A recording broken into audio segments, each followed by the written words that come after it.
Salut tout le monde, c'est Lord Puma. Alors aujourd'hui, nouvel essai, nouvelle vidéo, petit moto vlog. Comme toujours, un grand merci à mon partenaire Morbihan Moto. Je vous invite à aller directement en description si jamais vous avez besoin de conseils ou d'avis d'achat. Eh bien, rendez-vous sur Morbihan Moto qui se trouve à Vannes. Merci à eux de venir me prêter une moto qui était un peu difficile à trouver pour moi. Pourquoi? Parce qu'elle se vend comme des petits pains. Alors j'ai envie d'aller essayer cette moto parce que je ne comprends pas pourquoi cette moto là fait un carton. À chaque fois que Morbihan Moto en avait une, elle était instantanément vendue. Alors je me suis dit, vas-y, dès qu'ils en ont une de validée, on va aller voir ça. Et bien croyez-moi que à peine 100 mètres après, j'ai déjà compris pourquoi cette moto là est vraiment topissime. Alors déjà, nous nous trouvons sur la Z900 RS. Alors je ne connaissais pas avant que cette moto la sorte, je ne connaissais pas sa petite sœur. On a déjà tous vu, je ne vais pas vous la montrer en photo, mais vous allez voir sur Google à quoi ressemble sa petite sœur. Et bien là on est sur entre guillemets la version néo-rétro.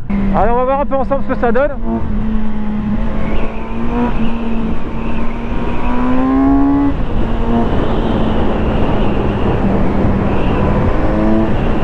Alors on est sur une moto qui se conduit pas forcément haut dans les tours. Vous pouvez rouler sous 5000 sans aucun problème. Alors pour vous donner un petit peu les bails, on est sur une moto qui fait 215 kg, 111 chevaux.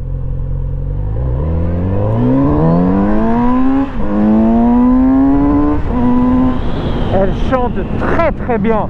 Faux d'origine les gars, ligne complète d'origine. La moto est full stock. Alors ce moteur, le moteur de la Z900 RS, c'est le moteur de la Z900 qui a été dégrossi en termes de chevaux. Je crois qu'on est sur du 120 ou 125 chevaux je crois sur la Z900. Là on est sur du 111 chevaux, mais on a moins de patates là-haut mais plus de couple en bas. On est sur du 10 MkG sur cette petite Z900 RS. Et quand on la conduit, déjà ce qui saute aux yeux, c'est déjà la position de conduite. Vous voyez, je fais 1m90. J'ai les jambes vraiment dans la continuité du corps. J'ai l'impression d'être un peu comme sur un supermoto. Vraiment en mode tout droit, le dos quasiment bien droit. Le guidon te permet de te reculer relativement bien sur ta selle. C'est un délice en courbe. Et c'est une moto qui, même si elle pèse 215 kg, croyez-moi qu'en termes d'agilité, c'est incroyable. C'est incroyable. Je ne pensais pas, en la voyant, ressentir des sensations d'agilité. Ce qui est marrant, c'est que ce qui m'a sauté aux yeux quand je suis monté dessus, c'est la sensation aussi de... Tout est doux. Tout est doux. Il n'y a pas de brutalité. On sent qu'il y a de la puissance, on sent qu'il y a du couple. Mais c'est doux, c'est très appréhendable. Cette moto-là a un réservoir de 17 litres. Alors s'il y a des propriétaires de Z900 RS, merci de venir vous signaler en commentaire. Vous venez mettre un petit commentaire en disant coucou, coucou Puma, comment tu vas? Ça va, j'ai mangé des chips hier. J'ai acheté aussi un Z900 RS et je fais tant de kilomètres avec mon plein. En termes de suspension, vous voyez un petit dos d'âne. Franchement, ça passe crème. Elle repart très très bien à partir de 3000 tours. Incroyable pour un 4 cylindres. Ça broute pas. On va essayer de partir avec un peu plus bas. Tiens, peut-être 2000 tours minute. Ouais, ça repart sans cogner. Vraiment, à partir de 3000, elle commence déjà à venir vous tirer les bras. La boîte est hyper souple. Vraiment hyper souple. Je pense que d'ailleurs, avec un petit pot sur la Z900, ça peut être quelque chose de propre. Alors, regardez, vous voyez 1m90, j'ai les pieds bien à plat. La selle est très confortable d'origine. Regardez en deux. Il existe plusieurs coloris sur la Z900 RS. Moi, j'ai le coloris, on va dire, quasiment identique à sa petite sœur. Oh, une petite féfé. Le réservoir, même s'il paraît grand et large et long, croyez-moi qu'avec le guidon qui est vraiment plus vers nous, ça se conduit, mais elle est comme un vélo en ville. C'est incroyable. Tu passes partout avec, hein. Regarde, tu veux éviter la plaque d'égout. Hop, tu veux éviter la plaque d'égout. Oh, c'est top, c'est top. Elle se conduit en ville avec une souplesse. Puis ce pot d'origine, c'est incroyable quand même. il en ferait même des retours. Par rapport au feu avant, on est sur du full LED. Regardez en face, regardez. Hop, nous sommes sur du full LED. Franchement, le look est vraiment pas moche. Celle-ci, moi, alors, je sais pas si je vieillis, mais les looks un petit peu comme ça me déplaît pas. Ça me déplaît pas du tout. Alors, vous avez possibilité de rajouter quelques petites options sur cette petite Z900 RS, comme le saut de vent, les poignées chauffantes, possibilité aussi de rajouter des poignées à l'arrière ou une grande boucle arrière de protection aussi. Elle est très très douce à conduire, c'est incroyable. Suspensions avant qui sont réglables. J'ai pas touché le réglage dessus et vous voyez, en mettant moi tout équipé, je fais un bon 110 kg. Donc c'est l'avantage que je sois un gros bébé, bien gras et mou. Bah, c'est que ça permet en fait, quand je l'essaye, vous avez quasiment l'impression d'avoir un essai duo en fait, vu que je suis un gros bébé. Elle a une aisance pour venir se mettre en courbe, c'est incroyable. Tu frottes le genou en 2-2 avec ça, même si c'est pas forcément fait pour, mais j'ai tester un petit peu le freinage. Alors les rétroviseurs par contre sont vraiment très très moches. On va essayer le freinage d'urgence. C'est pas dégueulasse. L'ABS se déclenche relativement tard. On peut se permettre de faire des gros freinages sans forcément que l'ABS vienne s'activer, un peu comme ma Street. Ouais, c'est bien ça c'est bien. Et le frein arrière est comment? Ah, l'ABS par contre à l'arrière se déclenche très très vite. Et dans les commentaires, donnez une note sur 10 par rapport au rétro. Moi personnellement tu as juste à voir le contour du rétro pour que tu trouves ma note. En fait, je pense que cette moto, je pense savoir pourquoi elle plaît tant. Je pense que j'ai trouvé pourquoi. J'ai pas besoin de rouler beaucoup pour comprendre. On est sur une moto qui, physiquement parlant, fait un peu de baume au cœur aux anciens motards.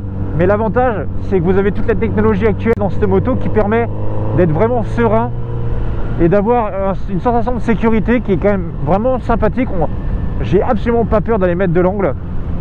Le châssis, on sent que ça bouge pas. Enfin, je veux dire, on n'est pas non plus là à tartiner énervé en Z900 RS. C'est plus du cruising. Mais même en cruising et en conduite un peu plus sport, on va dire, je trouve pas qu'il y a de problème particulier. Et écoutez-moi ce son d'origine quand même. C'est marrant ça. Cette petite RS est équipée d'un traction control qui évite de partir en Y. Parce que croyez-moi que je pense qu'avec ce couple-là, elle le fait sans aucun souci. Alors je n'irai pas faire des wheelings avec, vous en faites pas. Mais croyez-moi qu'elle en fait sans problème. Et voilà, on va se reposer comme toujours à notre petit endroit. Et voilà. Et voici donc la petite Z900 RS, donc de chez Kawasaki. Et bah physiquement parlant, plus je la regarde et plus c'est une moto qui reste appréciable. Essayez-la. Je pourrais la renommer la Z900 douceur, tellement qu'elle est vraiment elle est douce dans tout ce qu'elle fait. Son freinage, il y a du mordant, mais c'est du mordant qui peut être très progressif. L'accélération, pareil. La sensation de conduite, on a l'impression d'être sur un petit nuage. Franchement, c'est très troublant et c'est très sympathique à cruiser avec cette moto-là. Alors déjà, qu'est-ce qui va se venir sauter aux yeux? Moi, personnellement, quand je la vois, cette moto-là, tu te dis, ouais, t'as mis un petit pot. Eh bien, non. En fait, là, votre ligne d'origine, on est sur une ligne d'origine. Il n'y a pas de Scorpion, il n'y a pas de C-Project, il n'y a pas de toutes ces choses-là. C'est une ligne d'origine. Après, personnellement, moi, la couleur, je préfère la version vert mat. Je crois qu'il y a une version vert mat qui existe. Je la trouve quand même plus jolie parce que là, un peu marron, je trouve que là, ça fait un peu trop à l'ancienne. Faut quand même pas déconner. Moi, j'aime bien aussi les motos récentes. Par contre, à l'avant, ce que j'aime beaucoup, on reprend un petit peu le style, un petit peu comme sur les Honda. Je sais pas si vous voyez, avec la petite barre au milieu. Là, je sais que chez Honda, eux, ils éclairent ici. Mais le feu avant, on est sur du full LED. Alors s'il y a des gens qui ont un Z900 RS et qui roulent de nuit avec, merci à me dire aussi en commentaire si l'éclairage LED est suffisant. Les clignotants, eux, sont aussi à LED, mais par contre, ouais, c'est des clignotants classiques, quoi. Il n'y a rien de folichon. Un petit peu gros par contre pour ma part, je trouve. Au bloc compteur, ça me fait vraiment beaucoup penser à l'ER5, à la ZR7 aussi, qui a cette façon de faire un petit peu en mode conique à l'ancienne, les compteurs. Tout le train avant de cette moto-là vient du Z1000, donc fourche, étrier, donc c'est pour ça quand même qu'on a un train avant qui est relativement, je trouve, précis pour cette gamme de motos là. Autre chose, la façon de se mettre ici un petit peu en alu qui tient le garde-boue avant, ça me fait penser aussi à la Niken, parce que la Niken, sauf que ça s'accroche ici la Niken, mais ça me fait penser un petit peu à la Niken. Moi je trouve ça vraiment sympathique. On remarque des petites touches de chrome un petit peu partout. Vous avez sur le cerclage du feu avant, le cerclage du compteur, vous avez le guidon, vous avez les petites poignées, donc ça je trouve que ça fait son petit charme. Une possibilité de venir ici d'accrocher une araignée Alors par rapport au feu arrière, moi je trouve que c'est ce qui pêche un petit peu. La moto, j'aurais mis un petit feu arrière un tout petit peu plus énervé derrière, sans forcément rester dans un truc futuriste. Mais je trouve que le feu arrière manque un petit peu d'originalité. Il est classique, ovale. Bon, la bavette, elle, de toute façon, qu'elle soit raccourcie ou pas, on reste sur un modèle à l'ancienne, donc ça me choque pas vraiment. Sinon, comme je vous expliquais, la selle, elle, est relativement large, on est bien assis, pas mal aux fesses. Il y a possibilité de la relever, de la redescendre, suivant les options que vous prenez, si vous voulez avoir la selle creusée, la selle relevée. Pas de capot de selle à ma connaissance qui existe, ou de mode monoplace. Si jamais vous voulez la mettre en mode monoplace, je pense pas que ça existe. Pareil, au niveau du moteur, on est sur un refroidissement liquide. Les petites ailettes que vous avez là, c'est pour en fait donner un style un peu à l'ancienne, refroidissement à air, un petit peu comme mon CB500, vous voyez, vraiment à l'ancienne, comme les phasers, on voit beaucoup, enfin vraiment toutes les bécanes à l'ancienne. Cette moto non plus n'est pas équipée de shifter up-down, donc c'est vraiment full embrayage. Alors je me suis permis de prendre l'appareil photo à la main vite fait parce qu'il y a un peu de vent, j'espère qu'on verra bien. Donc sur ce petit compteur là, vous avez donc le compteur qui va donc de 0 jusqu'à 240. Alors pour être honnête, je ne sais pas du tout si elle monte jusqu'à 240, mais de toute façon c'est pas son utilité. Vous avez aussi sur le cercle de droite le compte tour qui va donc de 0 jusqu'à 12 000. Comme je vous explique, jusqu'à partir de 3000 ça commence à tirer assez énervé. J'espère qu'on verra quelque chose. On est sur un fond noir avec écriture blanche. Donc comme vous pouvez voir, j'ai la réserve actuellement sur la gauche qui clignote. Vous avez température moteur sur la droite. Vous avez tout en haut KTRC niveau 1, donc ça c'est l'anti-wheeling en fait que vous pouvez désactiver ou le mettre à différents niveaux d'utilisation. Vous avez en plein milieu un rapport de vitesse engagé, en dessous vous avez l'heure et juste en dessous, je ne sais pas si vous pouvez voir, vous avez trip A, trip B, la température extérieure, range, le AV et votre consommation instantanée. Je ne sais pas en haut si c'est un shift light ou pas, la lumière rouge, il faudrait que je regarde ça en revenant. Sinon vous avez aussi sur le côté gauche, rapidement par rapport au Komodo, vous avez un système ici donc de warning, vous voyez, qui vient vous mettre les warnings ici. Quand on vient voir, vous avez les petits warnings qui sont là. Sélectionnez différentes informations au compteur, petit bouton ici.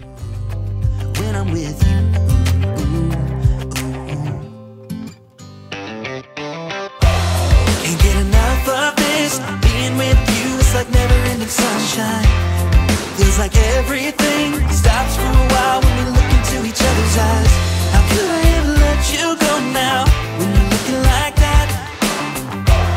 Can't get enough of this. Being with you is a never-ending sunshine.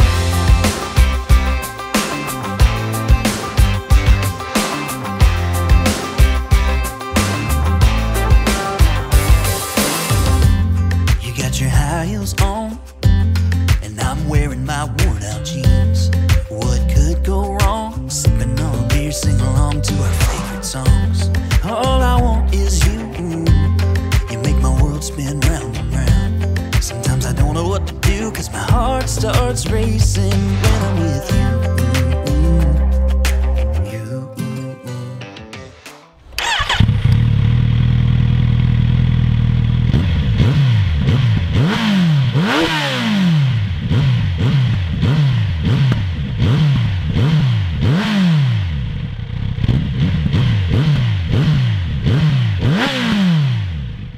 Alors, on va remonter sur la mémère. Alors par contre, ce qu'il faut savoir, c'est qu'il faut quand même bien lever la jambe quand même pour monter sur cette petite Z900. Le démarrage se passe tout en souplesse. La boîte, comme toujours, moi je la trouve relativement bien réactive. Alors l'angle de braquage avec cette petite mamie néo-rétro, et ben ça se passe plutôt bien.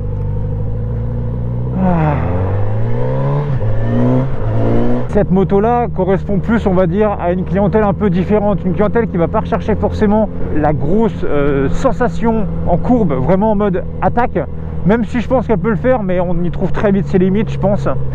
Là vraiment, si on se la met en mode cool douce, c'est-à-dire de 3000 jusqu'à à peu près 7-8000 tours, franchement c'est là où cette moto là, le plaisir de rider en mode old school, mais avoir quand même des performances relativement intéressantes, je pense que ça serait, ce qui serait cool, c'est que parfois s'il y a des gens qui vont essayer des modèles après que je vous l'ai montré, revenez en commentaire et marquez un petit pavé si vous avez ressenti des choses un peu différentes ou le même ressenti que moi. Ça me permet vraiment d'avoir des retours et de voir si je suis pas le seul mec à penser ça sur la bécane.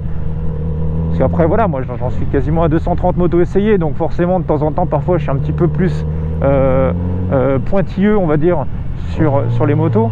C'est vrai que le pot d'origine lui quand même chante plutôt bien, et on n'est pas vraiment sur une sonorité qui pourra embêter tout le monde. On a l'impression d'avoir le filtre à air qui aspire un petit peu plus de vent.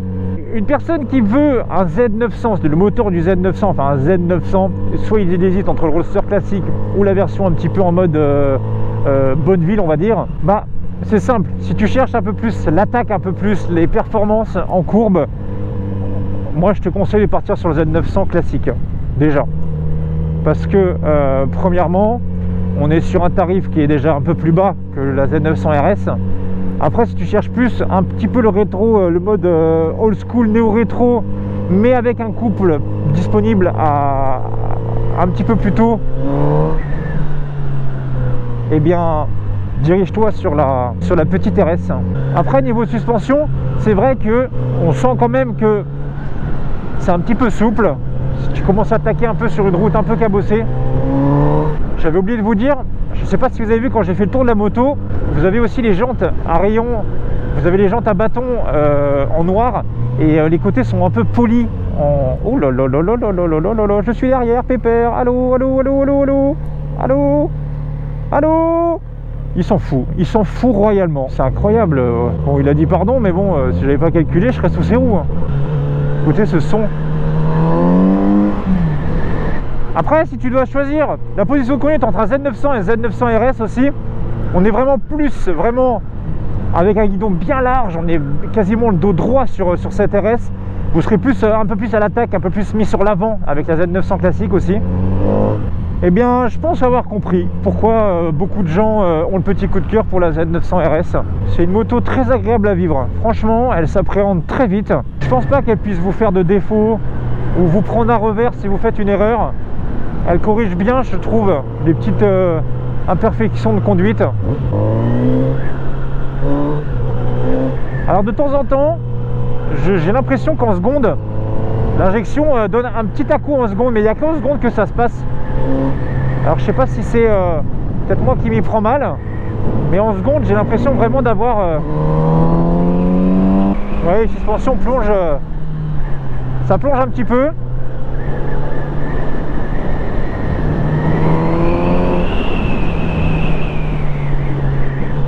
Mais par contre elle est vraiment faite pour venir enrouler les courbes. Ça se fait d'une finesse. En fait elle a le look d'une mamie, mais je pense que dans les mains d'un mec qui sait bien la piloter, je pense qu'elle peut t'en faire baver plusieurs sans aucun problème. Avec un nouvel étagement de boîte aussi, les rapports sont relativement courts je trouve, surtout la première elle m'a étonné. Je pensais pas que j'allais arriver à un rupteur aussi rapidement.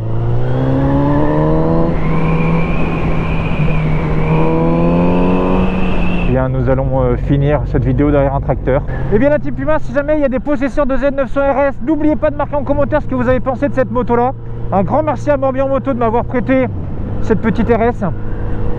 Je comprends pourquoi il y a de l'engouement autour de la Z900 RS. C'est une moto très douce, vraiment. J'ai ressenti de la douceur, c'est incroyable cette moto. Moi je pourrais cruiser toute une journée sans problème à son guidon, hein. Vraiment sans problème. N'hésitez pas aussi bien entendu d'aller l'essayer, parce que moi je vous donne un avis, mais je n'ai pas la science infuse, je ne vous donne que mon petit avis de motard, et je le répéterai toujours.